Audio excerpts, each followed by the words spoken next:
तो गाइस कैसे हैं आप सब लोग। ट्रू साइको के एपिसोड 08 के साथ हाजिर हूं। तो लास्ट एपिसोड के एंड पे हमने देखा था कि हमारा सोसम जो होता है वहां पर अपने सिस्टम विंडो को देख रहा होता है और वहीं पर से वो अपने स्किल्स को एक्टिवेट करता है और स्किल्स के अंदर देखता है कि उसके पास क्या स्किल्स हैं। तो वो बस यहाँ पर नॉर्मल से स्किल्स होते हैं जिसमें थ्रो, स्टैब और स्लैश इस तरह के स्किल्स होते हैं। तो वो कहता है ये सारे के सारे तो पैसिव स्किल्स हैं जो कि गेम स्टार्ट करने पर किसी भी नॉविस को मिलते हैं। इसका मतलब यह है कि मेरे पास कोई खास स्पेशल स्किल नहीं है, लेकिन लास्ट के ऊपर वहां पर एक स्पेशल स्किल होता है जो कि लेवल 1 पर ब्रेक थ्रू करने लेवल 2 पर ब्रेक थ्रू करने के बाद से मिला था और वो स्पेशल स्किल का नाम होता है स्पिरिट आई। तो वो कहता है ये स्किल कैसे काम करता है, मैंने पहले कभी स्किल को नहीं देखा, कहीं ऐसा तो नहीं है कि जहां पर ये लेवल अप करने पर मिलता है। तो उसी के साथ ही वो कहता है कि गेम के अंदर भी मैंने जहां पर स्किल को नहीं देखा था और यहाँ पर स्पिरिट आई का मैं करूंगा क्या। और इसी के साथ ही हमारा जब सोसम जब वहां पर सोच रहा होता है स्पिरिट आई के बारे में, स्पिरिट आई एक्टिवेट हो जाती है और स्पिरिट आई जब एक्टिवेट होती है तो उसी के साथ ही वहां पर उसके सामने एक विंडो ओपन होती है और उसे कहा जाता है स्पिरिट आई तभी एक्टिवेट होगी जब तुम यहाँ पर बहुत ही पावरफुल दुश्मन का सामना करने वाले होगे।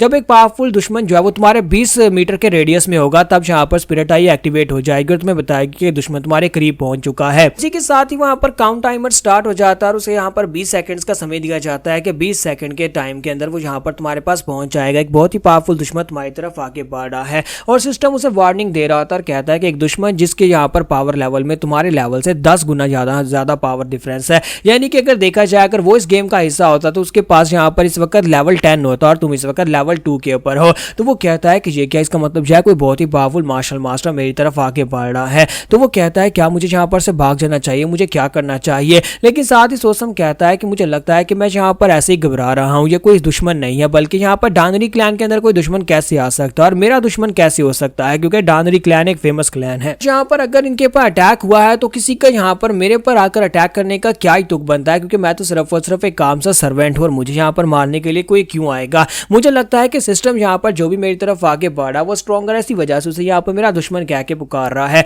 वरना यहाँ पर दुश्मन कोई नहीं है। और इसी के साथ ही वहां पर वो कहता है कि मुझे बस शांत रहना होगा, अगर मैं शांत रहूंगा तो फिर यहाँ पर पता चल पाएगा कि आखिर कौन है और अगर कोई यहाँ पर कोई स्ट्रॉन्गर हुआ तो मैं उसे मार तो बिल्कुल भी नहीं पाऊंगा। मैं सोच रहा था कि यहाँ पर ये बंदा जो भी है उसकी पावर लेवल में मेरी पावर लेवल में पूरे 8 लेवल का डिफरेंस है। लेवल 2 पर ब्रेक थ्रू करने के लिए अगर मैंने यहाँ पर 100 लोगों की जान लिया तो इसका मतलब यह है कि मुझे कम से कम यहाँ पर 800 लोगों की जान लेनी पड़ेगी, तब मैं जाकर यानी कि 1000 जाकर मैं जाकर लेवल 10 पर पहुंच पाऊंगा।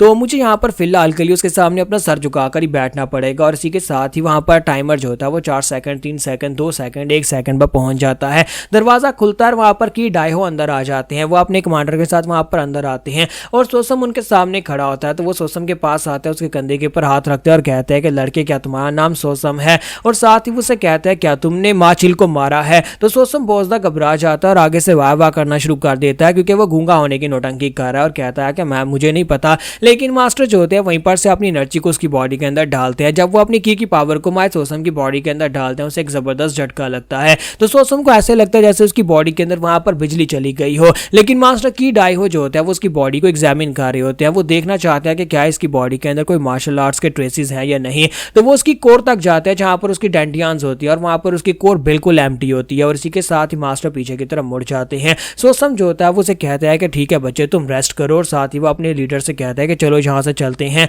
तो उसका कमांडर उसे कहता है लेकिन क्या हम लोग बस ऐसे यहाँ पर से चले आएंगे। तो वो बाहर आने के बाद उससे पूछता है कि कमांडर ये क्या आपने वहां पर कहा था कि आप उसको इन्वेस्टिगेट करना चाहते हैं, आप पर्सनली यहाँ पर आए भी, लेकिन आपने यहाँ पर उसको ऐसे ही छोड़ दिया, उसको प्रॉपर्ली इन्वेस्टिगेट भी नहीं किया। अभी यहाँ पर आपने किया क्या, पहले आप तो यहाँ पर इसको सस्पेक्ट कर रहे थे कि किसी ने यहाँ पर उन सभी लोगों को मारा होगा, सुसाइड्स के पीछे ये लड़का है। तो की डाइहो उसे कहता है कि मैंने अपनी की पावर उसकी बॉडी के अंदर डाली थी ताकि मैं देख सकूं कि क्या वो एक मार्शल मास्टर है और क्या यहाँ पर वो बेस बदलकर यानी कि एक गूंगा या फिर एक लाचार इंसान बनकर यहाँ पर सभी के बीच में रह रहा है और असल में वो एक बहुत ही घातक शिकारी है। जब मैंने अपनी एनर्जी उसकी बॉडी के अंदर डाली तो मुझे यहाँ पर पता चला। तो कमांडर उसे कहता है कि सर आपको क्या पता चला। तो वो कहता है कि उसकी कोर पूरी तरह से एम्प्टी है, वो एक ऐसा इंसान है जिसने अपनी जिंदगी में कभी मार्शल आर्ट्स को अप्लाई नहीं किया, यानी कभी मार्शल आर्ट्स की ट्रेनिंग भी नहीं की। इसका मतलब यह है कि इन कत्लों के पीछे वो नहीं हो सकता, यानी कि सुसाइड जो भी हो रहे हैं वो सारे के सारे उसके पीछे ये लड़का तो बिल्कुल भी नहीं है। तो मास्टर की डाइहो वहां पर सोच रहे होता है कि मुझे लगता है कि वाकई में एक बहुत ही बड़ा प्लेग है कि लोग यहाँ पर आत्महत्या कर रहे हैं, इसी वजह से मुझे लगता है कि यहाँ पर कोई मर्डरर बिल्कुल भी नहीं है। अरे सोसम का जब वहां पर सामना होता है की डाइहो के साथ तो उसके बाद से यहाँ पर इनकी जो राइटियस फैक्शन होती है उसके अंदर दोबारा सुसाइड होने बंद हो जाते हैं।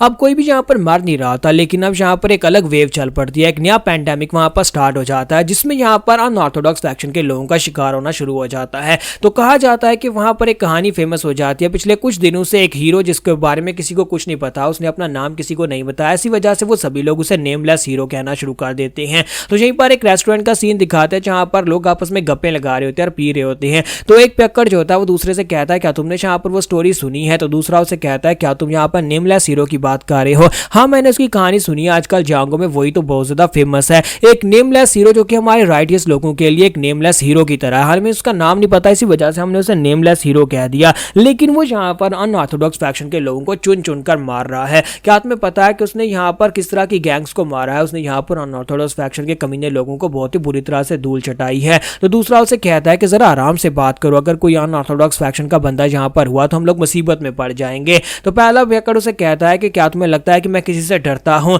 क्या तुम्हें नहीं पता कि अनऑर्थोडॉक्स फैक्शन के अंदर से व्हाइट टाइगर गैंग और इसके साथ साथ वुल्फ गेट गैंग दोनों यहाँ पर पूरी तरह से एक्सटर्मिनेट हो चुकी हैं। उस नेमलेस हीरो ने दोनों गैंग्स को तबाह कर दिया और अब यहाँ पर अगली बारी तुम्हें पता है किसकी होने वाली है? तो दूसरा बंदा उसे कहता है हाँ हाँ मुझे पता है, लेकिन जरा आराम से बोलो, मुझे पता है कि ब्लैक सोसाइटी की अगली बारी है और ब्लैक सोसाइटी के लोग यहाँ पर ये बात सुनकर बिल्कुल खुश नहीं होंगे। पहला पियक्कड़ उसे कहता है कि हाँ देखना, यहाँ पर ब्लैक सोसाइटी भी नहीं बचेगी, बहुत ही जल्दी हमारा नेमलेस हीरो वहां पर भी जाएगा और जाकर ब्लैक सोसाइटी के कमीने लोगों को भी मार डालेगा और देखना उन सभी लोगों के टुकड़े टुकड़े कर देगा। तो यहीं पर से दिखाते हैं कि हमारा सोसम उसी जगह के ऊपर बैठा होता है, वहां पर से अपना कंटोप पहनता है और बाहर निकल जाता है और यहाँ पर से सीधा वो आगे बढ़ रहा होता है जहाँ पर ब्लैक सोसाइटी का बेस होता है। तो ब्लैक सोसाइटी के बेस के बाहर पहुंचता है, बिजलियां चमक रही होती है और वो उनके दरवाजे के बाहर आकर खड़ा हो जाता है। तो यहीं पर से ऊपर दरवाजे का सीन दिखाते हैं जहाँ पर एक गार्ड जो होता है वो ड्यूटी पर होता है लेकिन वो सो रहा था। दूसरा गार्ड वॉशरूम गया था, वापस आने के बाद उसके सर में थप्पड़ मारता और कहता है बेवकूफ कहेंगे, तुम कर क्या रहे हो? तुम यहाँ पर सो कैसे सकते हो? क्या तुम्हें नहीं पता कि आज हम सभी लोग पूरी तरह से अलर्ट रहना है?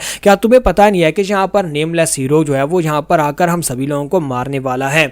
वक्त तुम्हारी ब्लैक सोसाइटी उसके निशाने के ऊपर है क्योंकि वो पहली जहां पर अनऑर्थोडॉक्स फैक्शन के 3 बड़े सेक्टर्स को बर्बाद कर चुका है। 3 बड़ी गैंग्स जिसमें व्हाइट टाइगर गैंग और जहां पर वुल्फ गेट सेक्टर शामिल हैं, उसने दोनों सेक्टर्स को बुरी तरह से बर्बाद कर दिया और अब जहां पर ब्लैक सोसाइटी बचा है। अकेला ब्लैक सोसाइटी उसके सामने नहीं टिक पाएगा, इसी वजह से हमें यहाँ पर ध्यान रखना होगा, चुकन्ने रहना होगा। और उसी के साथ उसका साथी जो होता है फिर से वहां पर चुप कर जाता है। तो वो कहता है बेवकूफ कहेंगे, क्या तुम फिर से यहाँ पर सो गए हो? और जैसे वो साइड के ऊपर देखता है तो वहां पर देखकर हैरान हो जाता है कि उसके साथी की की मुंडी उसके साथ नहीं होती, उसकी गर्दन काट के ग्राउंड के ऊपर गिरी पड़ी होती है। वो कहता है ये क्या हुआ? तो इसी के साथ ही नेमलेस हीरो यानी सोसम उसके पीछे आ जाता है। तो वो अपनी तलवार निकालता और कहता है कि नेमलेस हीरो यहाँ पर आ गया, लेकिन इतनी देर में उसकी गर्दन भी काट के ग्राउंड के ऊपर गिर जाती है। तो उसके बाद हमारा नेमलेस हीरो यानी सोसम जो होता है वहां पर दरवाजा खोलता है। दरवाजा खोलने के बाद अंदर आ जाता है और अंदर आने के बाद कहता है तो आज यहाँ पर ब्लैक सोसाइटी की बारी है, लेकिन साथ ही अंदर सामने से काफी सारे तीर उसके ऊपर चलते हैं और वहां पर बहुत सारे तीर चलते हैं। तो वो सामने की तरफ देखकर हैरान होता है कि ब्लैक सोसाइटी के लोग पहले से यहाँ पर तैयारी करके खड़े होते हैं, उसके सामने वहां पर पूरी एक आर्मी खड़ी होती है उसे मारने के लिए।